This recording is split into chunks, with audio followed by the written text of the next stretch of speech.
The story of Romulus and Remus is one of the most captivating tales in history, blending myth, legend, and the origins of one of the greatest civilizations ever known.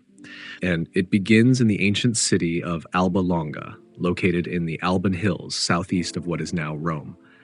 Alba Longa was a thriving city-state founded by Aeneas, the Trojan hero, and it served as the cradle of many significant historical events. At the heart of the story is King Numitor, the rightful ruler of Alba Longa, who was overthrown by his younger brother, Amulius. With this betrayal, Amulius seized power and made sure to eliminate any potential heirs to the throne.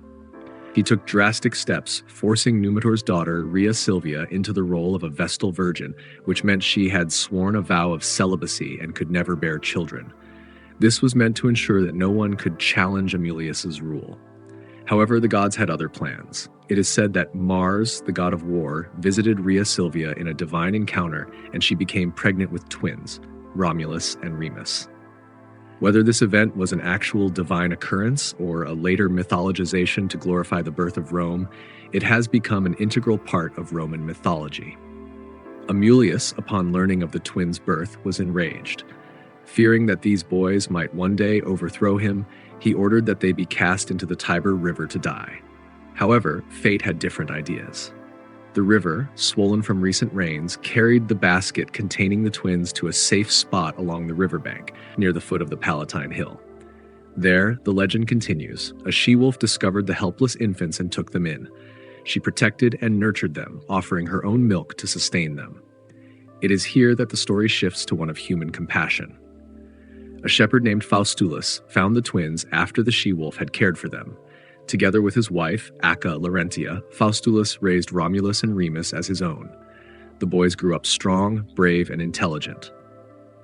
They became leaders among the shepherds, their natural instincts for leadership emerging as they took charge of the land and people around them. Despite their humble upbringing, Romulus and Remus always felt the pull of destiny. They learned of their royal lineage and were determined to restore the throne to their grandfather, King Numitor, who had been unjustly overthrown.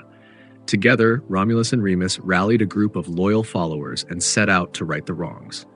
They marched to Alba Longa, defeated Amulius's forces, and restored Numitor to his rightful place as king. Their actions made them heroes in their own right, and it wasn't long before they began to dream of building their own city, one that would surpass the greatness of Alba Longa and be remembered for generations to come. But the road to founding Rome was not without conflict. The brothers chose different locations for their new city. Romulus favored the Palatine Hill, while Remus preferred the Aventine Hill. This disagreement soon escalated into a heated argument. They turned to augury, interpreting the will of the gods through the flight of birds, to settle the dispute. Romulus saw 12 vultures, a sign that the gods favored his hill, while Remus saw 6. The tension between the brothers grew, and tragically it culminated in a fatal confrontation. In a moment of anger and frustration, Romulus killed Remus. Devastated by the loss of his brother, Romulus pressed forward with the founding of his city.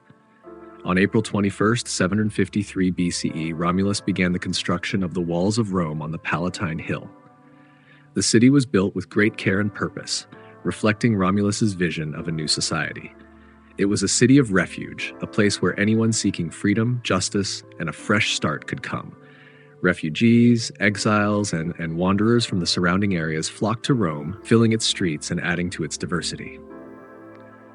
The population grew quickly, and Romulus established the first laws of Rome, ensuring order and justice for its citizens. Under Romulus's leadership, Rome began to thrive. He established a senate and gathered warriors to defend the city. The city's first challenge came when Romulus sought to expand Rome's population further by inviting neighboring Sabine women to the city. The Romans, lacking women of their own, staged an event in which they invited the Sabines to a festival, only to abduct their daughters and sisters to take as wives. This incident, known as the Rape of the Sabine Women, led to a long-standing conflict between the Sabines and Romans. However, the conflict eventually resolved when the Sabine women, now married to the Romans, intervened and convinced their fathers and brothers to make peace. Romulus's reign as the first king of Rome established the foundations of the Roman state. He led the Romans into battle and was victorious in wars with neighboring tribes, making Rome stronger and more influential. He ruled until his mysterious disappearance. Some believed he was taken to the heavens by the gods, while others thought he was killed by the Senate. Regardless of how he left, his legacy remained, and the city he founded would grow into one of the greatest empires in history. Today, the story of Romulus and Remus is deeply tied to the identity of Rome. The Palatine Hill, where Romulus founded his city, is one of the most significant archaeological sites in Rome.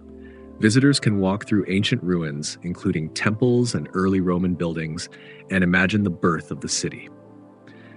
The Capitoline wolf, the statue of the she-wolf that nursed the twins, is an enduring symbol of Rome's origins. It can be seen in the Capitoline museums, a short distance from the Roman Forum. The legend of Romulus and Remus lives on in the hearts of those who visit these historic sites, offering a tangible connection to the myth and history that shaped the Eternal City. For those interested in exploring the broader history, the Alban Hills, where Alba Longa once stood, offer remnants of the ancient city and spectacular views of the surrounding landscape. Though much of Alba Longa is lost to time, the echoes of the past still resonate in the hills and in the story of Rome's legendary founding. Walking through these ancient sites, one can sense the power and ambition that drove Romulus and Remus to create a city that would one day rule the world.